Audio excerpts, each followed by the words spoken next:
Volodymyr Zelenskyy is the president of Ukraine and someone who is not a native English speaker, but has spent a lot of time speaking English over the past couple of years. And today we're going to analyze an interview that he gave recently and see what opportunities he has to improve his English and if we can learn a little bit from him. My name is Chris. I am a business English coach. I have helped over 1,000 international professionals who use English as a second language to improve their communication skills, all the way from new graduates up to CEOs and government leaders. I meet people in one-to-one video calls and help them to reach their communication goals. So let's take a look at Volodymyr Zelenskyy and see what we can learn. Let's talk about Operation Spiderweb. Please. So you believe you did destroy maybe 40 aircraft? 34. Others say maybe 10 to 20. How many did you destroy?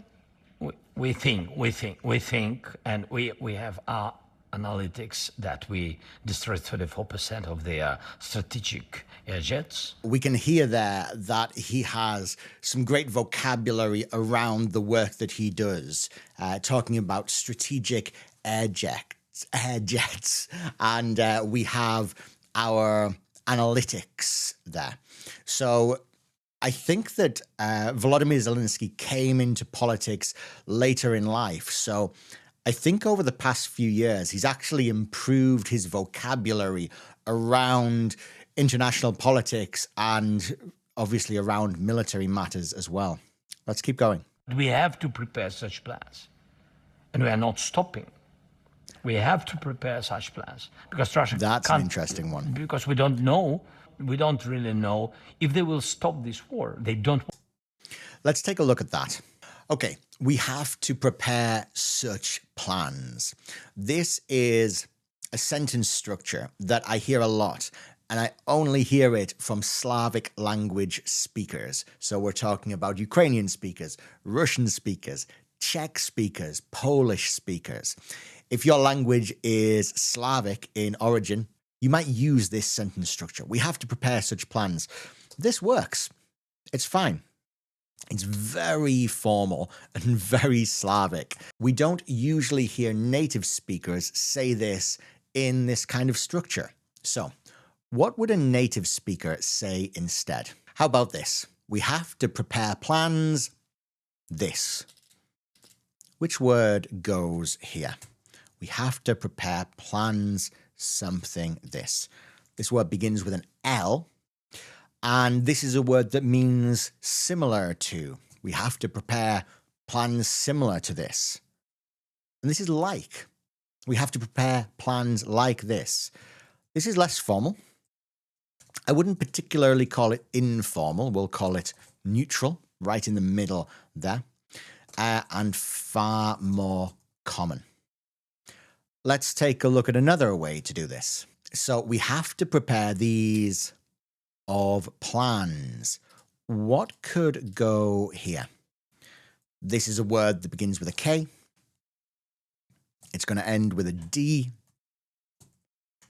And this is kinds. We have to prepare these kinds of plans. There are actually a few words that could go here. Kinds is one of them.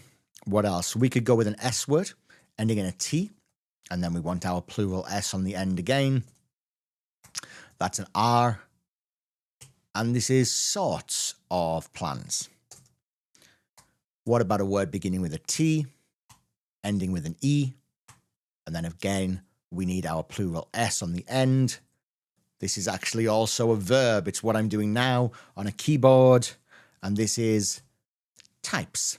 These types of plans. So if we move over to Google Books Ngram Viewer here, which is a fantastic resource, we can see that these types of plans is actually the more popular way to do this. We can see that these phrases kind of came around in the 1920s with these types, and then kinds and sorts came around a little later. Kind's right in the middle there. Remember, we're searching written English here. Written English often gives us slightly more formal structures than spoken English. So we have to take that into account here. Does this change between British and American English? Let's find out. That's what the Americans are saying. No, not really much different. British English, and there we go. So what we can see from this is that these phrases probably started in America, probably were most common in America first, and then made their way over to British English there. They didn't know anything. They didn't know what will be in the roofs. They didn't know just because they didn't know what will be. That's why they didn't know when it will be and where. So I think this is important, very important. And that's a really interesting one. And that there is a really interesting mistake, a really common mistake, not necessarily one that always causes problems with understanding, but as your sentences get more complicated and what you're trying to communicate gets more complicated, it can cause issues. Let's take a look at it. This is another really common mistake. It's not that we didn't understand Zelenskyy here. I think we all understood what he was saying. But it can be a little confusing because the tenses don't match. He's mixed up the tenses in this sentence. And he did this 5 or 6 or 7 times in a row. So let's take a look at it. They didn't know where it will be. As I said, the problem with this sentence is the tenses. And we've mixed them up. We've started off here in the past. They didn't know. And then by the end of the sentence, we're in the future. Now, I understand why he made this mistake, because they didn't know. Well, that was in the past. And then the future, well, that was in the past compared to when they didn't know. It's like a timeline of events. But we can't do this. We can't put these tenses like this. So, how do we fix this? Let's take this. They didn't know where it will be. Put it down here. We'll mark this one up as red here. They didn't know where it will be. We need to change one of these words. Which one do you want to change? Which word do we need to change to make the sentence make sense? Is it didn't or will? It's will. Unless you're talking about the future compared to now, so the moment you're speaking, looking forward into the future, then you probably don't need will. This is also a really common mistake of native Mandarin Chinese and Cantonese speakers. English tenses are difficult, but this one is quite a simple idea. If you're not talking about the future compared to now, you probably don't need will. But you do need a W word. A word beginning with the letter W, ending with the letter D. If I move will into the past, what happens? Any ideas? Would. They didn't know where it would be. And that's a great sentence now. So now we're talking about will, but in the past. For instance, I told him I would be at the meeting. I couldn't say, let's put that down. I told him I would be at the meeting. That works. Great sentence. I told him I would be at the meeting is a great sentence. What is not a great sentence is I told him I will be at the meeting. I told him I'll be at the meeting. This sentence here, this sounds like the meeting has not yet happened. It sounds like I'm telling you about this meeting that will take place in the future. It sounds like the meeting is over here in the future, and my telling him that I was going to be there is in the past. And here we are stuck in the middle. Because remember, we only use will when the event is actually in front of us in time. This one here This sounds like the meeting has already happened. So in this sentence, both me telling him that I was going to be present and actually having the meeting, both of those were in the past. So this one sounds like the meeting has already happened. This one down here sounds like telling him was in the past, but the meeting is in the future. So Volodymyr Zelenskyy definitely has some opportunities to improve his use of tenses and making sure that his tenses stay correct over the course of a sentence. This gets really difficult with longer sentences here, but would is the word that we were looking for in this case. Let's keep going. Watching billions of dollars worth of Russian aircraft go up in flames. I mean this for Russians, more than $7 billion. And the drones not very expensive. Yes, not. Yeah, they. That's an interesting one. This is just a little point. Again, it's not something that's going to cause you confusion, really.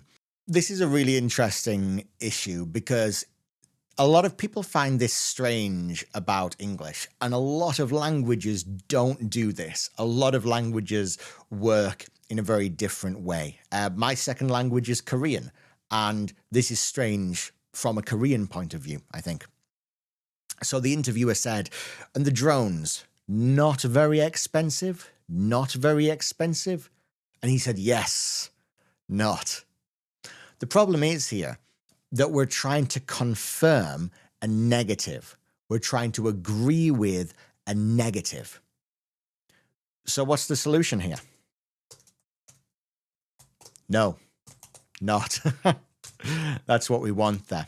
For instance, a question, do you not want to come with us? Don't you want to come with us? Do you not want to come with us? Yes, I don't. That's a very strange sentence. No, I don't. So you're confirming this negative. Do you not want to come with us? Don't you want to come with us? And to confirm this, you would say, no, I don't. Not, yes, I don't. So the interviewer says, and the drones, not very expensive? And Zelenskyy should have said, no, not. But he said, yes, not. So it's a really small thing.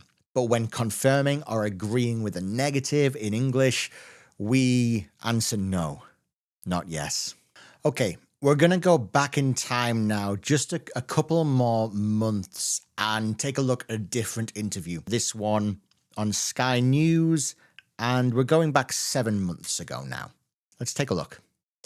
It's difficult to discuss the level of moral in Ukraine of our soldiers. It depends on a lot of different issues. I think we are, of course, long war. Of course, it's understandable. Some people are tired. Some people hate Russians, and they will be to the end of this war. It's very understandable because some fathers, some mothers, they just lost their families, destroyed houses and children. Okay, so there's some interesting things here. Let's jump right back to the beginning of this statement here. And just listen to that first sentence, or those first couple of sentences. It's difficult to discuss the level of moral in Ukraine of our soldiers. It's difficult to discuss the moral, the level of moral of our soldiers. This is an interesting word because, well, moral is a word. And I think in times of war, it's something we discuss. We discuss the morality of different actions and whether or not things are moral or not, meaning are they morally right or not. But that's not what he's going for here. And I had to kind of have a closer listen to this because I realized what he was talking about. This is one of those more important pronunciation issues because unless you actually take some time to think about the context, you may misunderstand him. I don't think he was talking about morality and morals here. We could ask, is it moral what this country is doing, or this army is doing, or this leader is doing? That's not what he's talking about. He wasn't aiming for the word moral. He was aiming for this word here. So, a slightly different word if we add the letter E. Without the letter E, this is the word moral. Moral. But when we add in the letter E, this becomes the word morale. Morale. So let's put a definition up here. Morale is the amount of confidence and, cheerfulness that a group of people have. Maybe their optimism, maybe how they're feeling about a situation. The reason for this slightly strange pronunciation, at least strange pronunciation to an English native-speaking ear, is that this comes from French. And whenever you hear a word in English and the pronunciation is a little bit confusing for you or can cause problems, often that means it came from French. So, coming from the French word moral there, but this is morale, appearing in English in the middle of the 18th century there. Let's take a look at this chart over here. This is a really interesting chart, a really interesting graph, and the reason is that we can see here that this word has been used for, well, quite a long time in English. We've got a history there going back all the way to the beginning of our data, to 1800. But this really increased in popularity over in the 1909, and then we had this period here until 1920s. Lots of difficult times in the world happening around here, including the First World War. We can also see here an increase in the 1930s, and then watch what happens. 41, 42, 43, 44, 45, basically reaching our peak in 1945 of writing the word morale and talking about the word morale. And then a couple of years later, we don't talk about it so much. In fact, this falls off very quickly. Why does this happen? This is the Second World War. We're talking about morale of soldiers here and maybe morale of people at home as well. So there is a very significant history of using this word to talk about times of war and how people are feeling. Really useful word, but also one we can absolutely use at work. For instance, the team's morale has been really high since we gave them all a bonus. Maybe you got a lot of money, you got a bonus, and the morale in the team has been really high. Or maybe if everyone in the office is looking a little bit upset, maybe not enjoying their jobs, not that excited about the future, you might say that morale is quite low right now. Low right now. We need a morale booster. What can we give the team to boost their morale? And you can see here that we talk about morale being low and high. This is a great word to talk about your staff and your teams at work. And importantly, if this is what you mean, then you're looking for the pronunciation morale, not moral or morality. Okay, let's see if we can get maybe one more point here.